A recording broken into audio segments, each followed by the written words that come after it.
Capítulo 3. Dos procuradores. Artigo 103.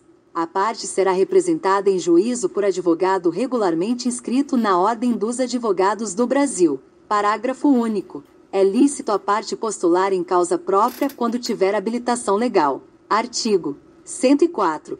O advogado não será admitido a postular em juízo sem procuração, salvo para evitar preclusão, decadência ou prescrição, ou para praticar ato considerado urgente. Parágrafo 1º. Nas hipóteses previstas no caput, o advogado deverá, independentemente de caução, exibir a procuração no prazo de 15 dias, prorrogável por igual período por despacho do juiz. Parágrafo 2º. O ato não ratificado será considerado ineficaz relativamente àquele em cujo nome foi praticado, respondendo o advogado pelas despesas e por perdas e danos. Artigo 105. A procuração geral para o foro, outorgada por instrumento público ou particular assinado pela parte, habilita o advogado a praticar todos os atos do processo, exceto receber citação, confessar, reconhecer a procedência do pedido, transigir, desistir, renunciar ao direito sobre o qual se funda a ação, receber, dar quitação, firmar compromisso e assinar declaração de hipossuficiência econômica,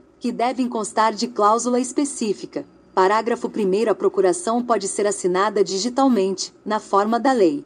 Parágrafo 2º. A procuração deverá conter o nome do advogado, seu número de inscrição na Ordem dos Advogados do Brasil e endereço completo. Parágrafo 3º. Se o outorgado integrar sociedade de advogados, a procuração também deverá conter o nome dessa, seu número de registro na Ordem dos Advogados do Brasil e endereço completo. Parágrafo 4º. Salvo disposição expressa em sentido contrário constante do próprio instrumento, a procuração outorgada na fase de conhecimento é eficaz para todas as fases do processo, inclusive para o cumprimento de sentença. Artigo 106. Quando postular em causa própria, incumbe ao advogado. Inciso 1. Declarar na petição inicial ou na contestação o endereço, seu número de inscrição na Ordem dos Advogados do Brasil e o nome da sociedade de advogados da qual participa, para o recebimento de intimações. Inciso 2. Comunicar ao juízo qualquer mudança de endereço. Parágrafo 1º. Se o advogado descumprir o disposto no inciso 1, o juiz ordenará que se supra a omissão, no prazo de 5 dias, antes de determinar a citação do réu, sob pena de indeferimento da petição. Parágrafo 2º. Se o advogado infringir o previsto no inciso 2, serão consideradas válidas as intimações enviadas por carta registrada ou meio eletrônico ao endereço constante dos autos. Artigo 107. O advogado tem direito a: inciso 1. Examinar, em cartório de fórum e secretaria de tribunal, mesmo sem procuração, autos de qualquer processo, independentemente da fase de tramitação, assegurados a obtenção de cópias e o registro de anotações, salvo na hipótese de segredo de justiça, nas quais apenas o advogado constituído terá acesso aos autos. Inciso 2. Requerer, como procurador, vista dos autos de qualquer processo, pelo prazo de 5 dias. Inciso 3. Retirar os autos do cartório ou da secretaria, pelo prazo legal, sempre que neles lhe couber falar por determinação do juiz, nos casos previstos em lei. Parágrafo 1º. Ao receber os autos, o advogado assinará carga em livro ou documento próprio. Parágrafo 2º. Sendo o prazo comum às partes, os procuradores poderão retirar os autos somente em conjunto ou mediante prévio ajuste, por petição nos autos. Parágrafo 3º. Na hipótese do parágrafo 2º, é lícito ao procurador retirar os autos para obtenção de cópias, pelo prazo de 2 a 6 horas, independentemente de ajuste e sem prejuízo da continuidade do prazo. Parágrafo 4º. O procurador perderá no mesmo processo o direito a que se refere o parágrafo 3º, se não devolver os autos tempestivamente, salvo se o prazo for prorrogado pelo juiz. Parágrafo 5º. O disposto no inciso 1 do caput deste artigo, aplica-se integralmente a processos eletrônicos, incluído pela Lei nº 13.793, de 2019.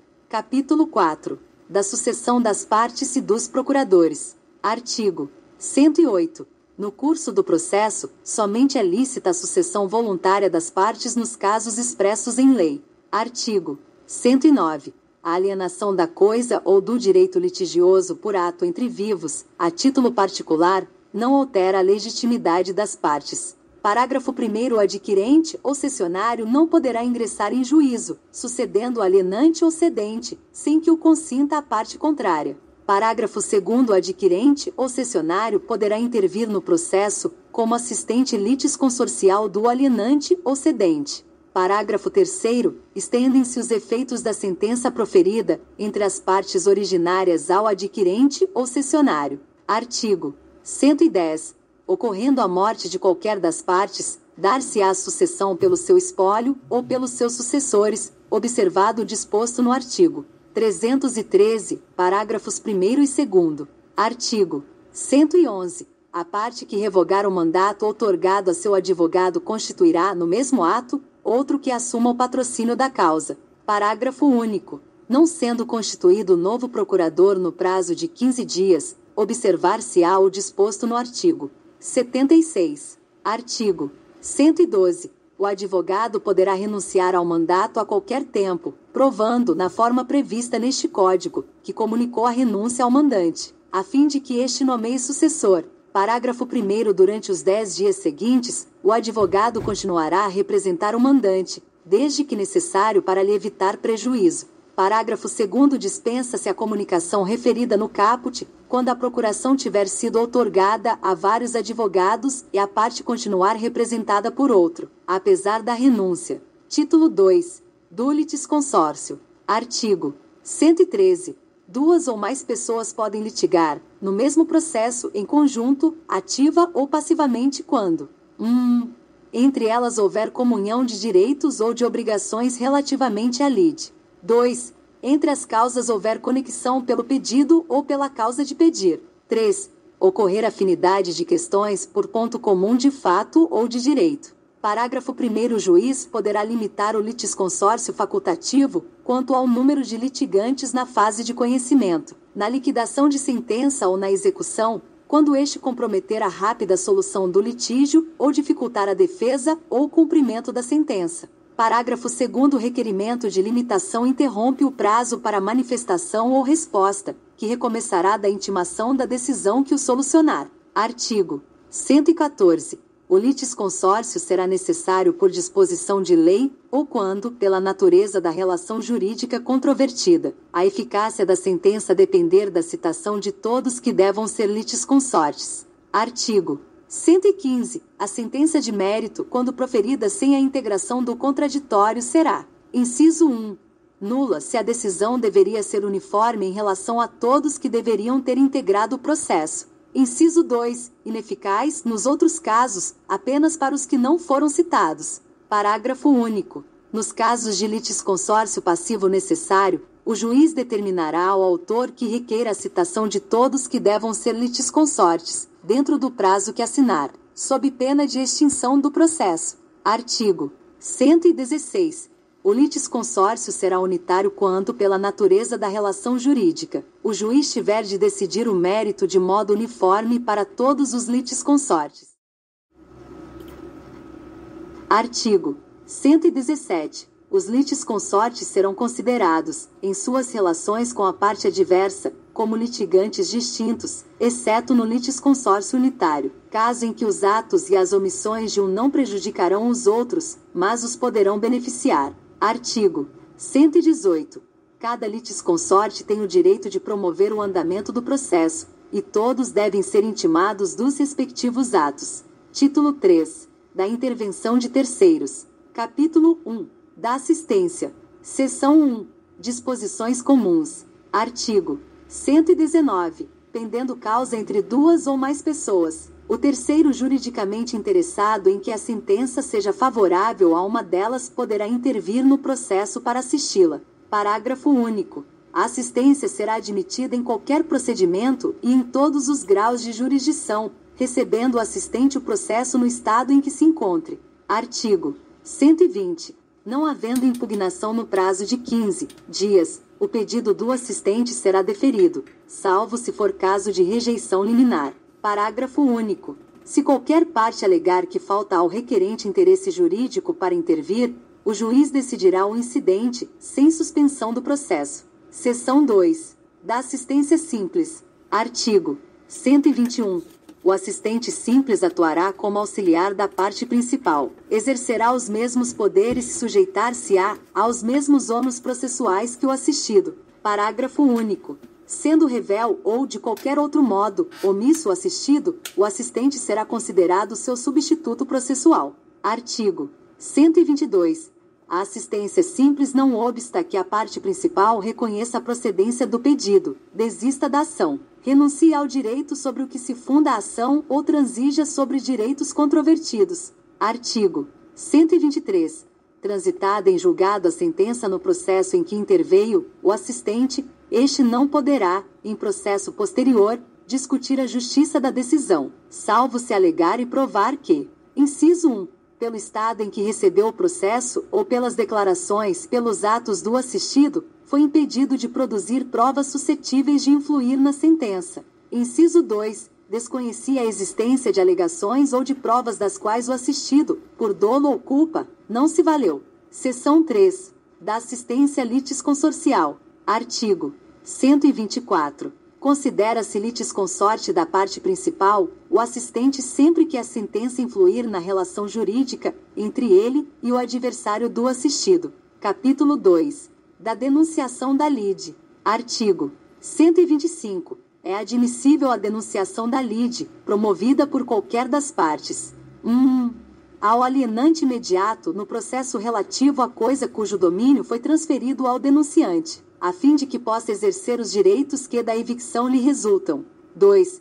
Aquele que estiver obrigado por lei ou pelo contrato a indenizar, em ação regressiva, o prejuízo de quem for vencido no processo. Parágrafo 1º. O direito regressivo será exercido por ação autônoma quando a denunciação da lide for indeferida, deixar de ser promovida ou não for permitida. Parágrafo 2º. Admite-se uma única denunciação sucessiva promovida pelo denunciado contra seu antecessor imediato na cadeia dominial ou quem seja responsável por indenizá-lo, não podendo o denunciado sucessivo promover nova denunciação, hipótese em que eventual direito de regresso será exercido por ação autônoma. Artigo 126. A citação do denunciado será requerida na petição inicial, se o denunciante for autor, ou na contestação, se o denunciante for réu, devendo ser realizada na forma e nos prazos previstos no artigo 131. Artigo 127. Feita a denunciação pelo autor, o denunciado poderá assumir a posição de litisconsorte do denunciante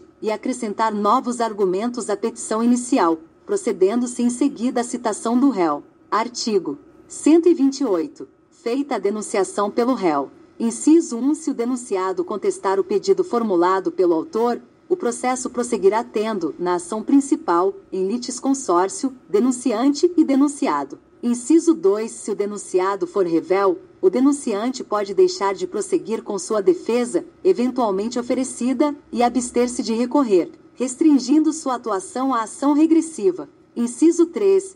Se o denunciado confessar os fatos alegados pelo autor na ação principal, o denunciante poderá prosseguir com sua defesa ou, aderindo a tal reconhecimento, pedir apenas a procedência da ação de regresso. Parágrafo único. Procedente o pedido da ação principal, pode o autor, se for o caso, requerer o cumprimento da sentença também contra o denunciado, nos limites da condenação deste na ação regressiva. Artigo 129. Se o denunciante for vencido na ação principal, o juiz passará ao julgamento da denunciação da lide. Parágrafo único. Se o denunciante for vencedor, a ação de denunciação não terá o seu pedido examinado, sem prejuízo da condenação do denunciante ao pagamento das verbas de sucumbência em favor do denunciado. Capítulo 3. Do chamamento ao processo. Artigo 130. É admissível o chamamento ao processo, requerido pelo réu. Inciso 1. Do afiançado, na ação em que o fiador for réu. Inciso 2. Dos demais fiadores, na ação proposta contra um ou alguns deles. Inciso 3. Dos demais devedores solidários, quando o credor exigir de um ou de alguns o pagamento da dívida comum. Artigo 131. A citação daqueles que devam figurar em litisconsórcio passivo será requerida pelo réu na contestação e deve ser promovida no prazo de 30 dias, sob pena de ficar sem efeito o chamamento. Parágrafo único. Se o chamado residir em outra comarca, seção ou subseção judiciárias, ou em lugar incerto, o prazo será de 2 meses. Artigo 132. A sentença de procedência valerá como título executivo em favor do réu que satisfizer a dívida, a fim de que possa exigi-la por inteiro, do devedor principal, ou, de cada um dos codevedores, a sua cota, na proporção que lhes tocar. Capítulo 4. Do incidente de desconsideração da personalidade jurídica. Artigo 133. O incidente de desconsideração da personalidade jurídica será instaurado a pedido da parte ou do Ministério Público, quando lhe couber intervir no processo. Parágrafo 1º. O pedido de desconsideração da personalidade jurídica observará os pressupostos previstos em lei. Parágrafo 2º. Aplica-se o disposto neste capítulo à hipótese de desconsideração inversa da personalidade jurídica. Artigo 134. O incidente de desconsideração é cabível em todas as fases do processo de conhecimento, no cumprimento de sentença e na execução fundada em título executivo extrajudicial. Parágrafo 1º. A instauração do incidente será imediatamente comunicada ao distribuidor para as anotações devidas. Parágrafo 2º. Dispensa-se a instauração do incidente, se a desconsideração da personalidade jurídica for requerida na petição inicial, hipótese em que será citado o sócio ou a pessoa jurídica. Parágrafo 3º. A instauração do incidente suspenderá o processo, salvo na hipótese do segundo. Parágrafo 4º. A requerimento deve demonstrar o preenchimento dos pressupostos legais específicos para a desconsideração da personalidade jurídica. Artigo 135. Instaurado o incidente, o sócio ou a pessoa jurídica será citado para manifestar-se e requerer as provas cabíveis no prazo de 15 dias. Artigo 136. Concluída a instrução, se necessária, o incidente será resolvido por decisão interlocutória. Parágrafo único. Se a decisão for proferida pelo relator, cabe agravo interno. Artigo 137. Acolhido o pedido de desconsideração, a alienação ou a oneração de bens, havida em fraude de execução, será ineficaz em relação ao requerente. Capítulo 5. Do amicus curiae. Artigo 138.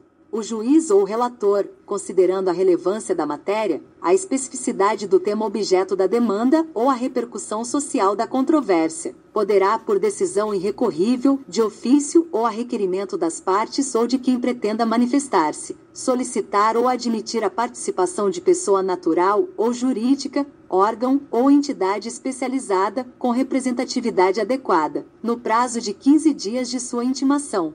Parágrafo 1º. A intervenção de que trata o caput não implica alteração de competência, nem autoriza a interposição de recursos, ressalvadas a oposição de embargos de declaração e a hipótese do parágrafo 3º.